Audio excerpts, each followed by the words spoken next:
Have you ever had the privilege of being the fly on a wall in a conversation? You know, that part of the conversation where you feel like they probably don't know that I heard what was just said? Or we've all kind of had that moment to unintentionally eavesdrop, to hear something that wasn't meant for our ears. And then the question is, what do we do with that? What do we do with that information that we hear that nobody knows we heard? Those statements that maybe they were made for one individual, but now we have comprehension of them as well. I recently overheard a conversation between two individuals, and one superior to the other, if you will, in rank and status, and the other one had an idea, had an opinion, had something that they learned and expressed it. And as they expressed it, the other one said, "No, you're wrong," and just drop it. And I wonder how often as leaders we find ourselves in the same or a very similar situation where we've overheard, or maybe even we've been the one who said, "Hey, I think maybe we should, why don't we?" And we're just shut down because we don't have the position. Or maybe we're the third party, we're the one who just shuts everybody down. Well, because we're the leader, and because we're in charge, that means obviously we're right. Right?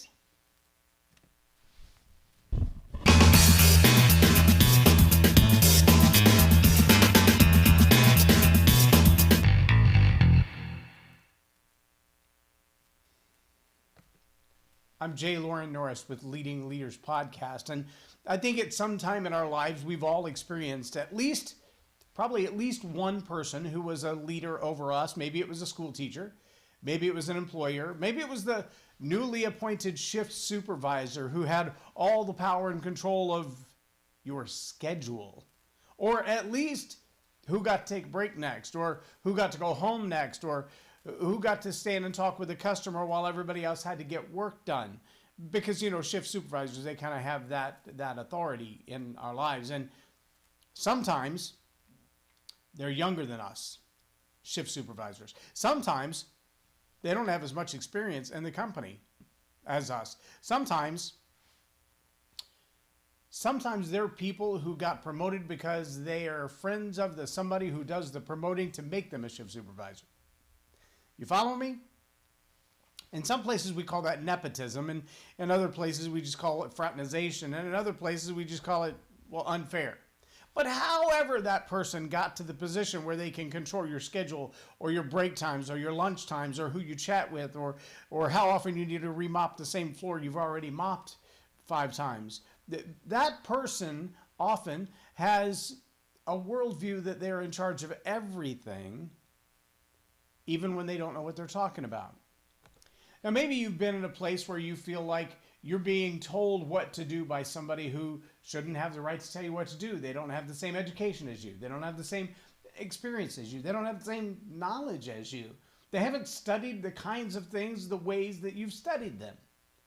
And yet, because they have the position, they have the title, they're going to tell you what to do. And they're even going to tell you the difference between information that's right, fact-checked, factual, correct information, and the information that's wrong, unacceptable, unapproved, not allowed. See, sometimes there's a big difference between what's actually right and what's acceptable.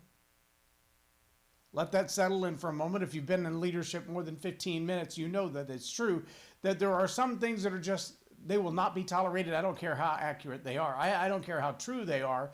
They will not be tolerated because they're not the current opinion of the person who makes the decisions about, who goes on break and who gets promoted and who gets fired or who gets canceled or who gets terminated.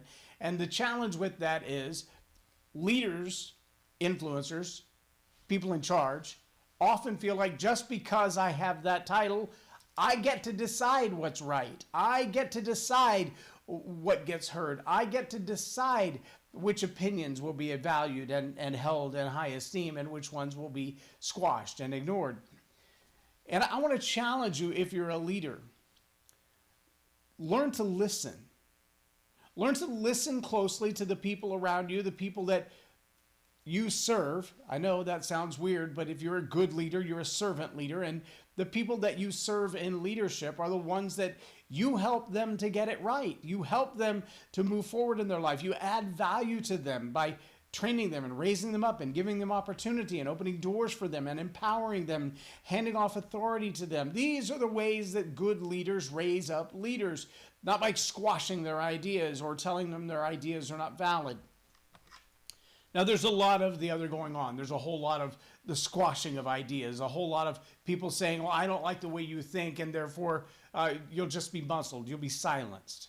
There's a whole lot of people out there who, well, their opinions seem to hold greater weight only because of the title they have, the circles they have, the friends they have, the family they have. Because of those things, they have a stronger opinion, and they're considered right, even if factually they can be proven to be wrong. Just because you hold the title leader, just because you hold the position of leader, just because you do have a lot of influence, and leadership is influence, nothing more and nothing less, just because you have a lot of influence, like 500,000 followers on social media formats, that doesn't mean you're always right. You still need to listen to the opinions, the ideas, the thoughts, the education, the new innovations of others.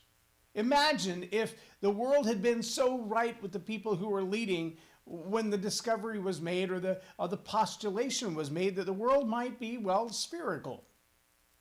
Not just round, but like round in every direction. The flat spots are very, very small, much less the whole surface being flat.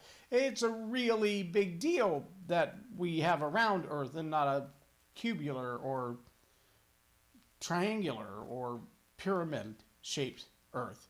But there was a day when just saying that would get you executed. Seriously, look it up. But think about how many opportunities we've had to progress society, to grow organizations, to grow cultures, to improve the quality of family and the quality of lives of individuals. But those ideas have been squashed because one person in leadership said, no, I don't like it like that. No, I don't want it to be that way. I want it to stay like this. I don't want things to change. Now, there's a group of people that call themselves progressives, and the notion behind that is they will lead the world to progress forward in better ideas. And generally speaking, that's a laudable idea. The question is, how many of the notions that drive the decisions are factual or actual?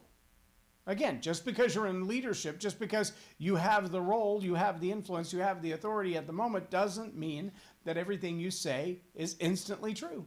It doesn't work like that. All right? I don't care what your rank or position is, you don't get to tell gravity what to do. Sorry, I didn't write the law. Just like you, I have to abide by it. I don't get to tell the scale how much I weigh when I step on it. Nope, gravity decided that. I get to tell my body how much it's going to weigh based on how much junk I put in it and how much exercise I give it, but I don't get to tell the scale how heavy I am. Gravity decides that. That's a truth beyond my ability to manipulate. And if you're a leader, you know there are truths beyond your ability to manipulate. There are facts, there are data, there are actual provable statistics that go way beyond your opinion. And if you're a leader, you should be responsible to the truth, to the right, to the facts, not just to your opinion. And the only way that you're going to get there as a leader is to listen.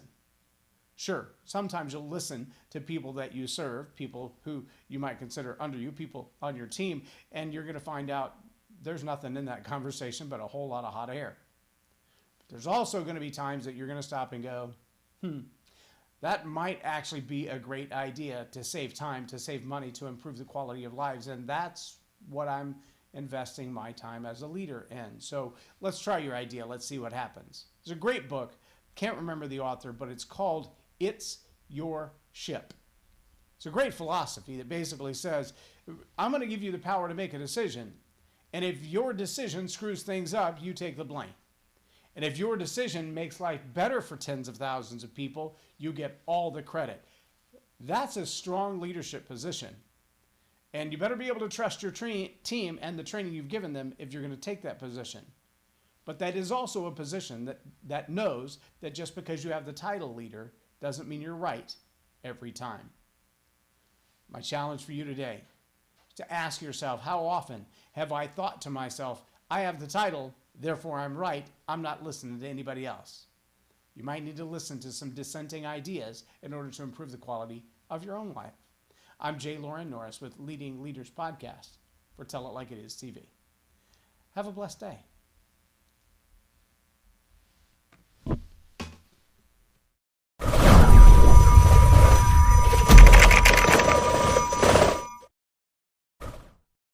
Subscribe now for our extensive video library of leadership lessons promoting faith, family, and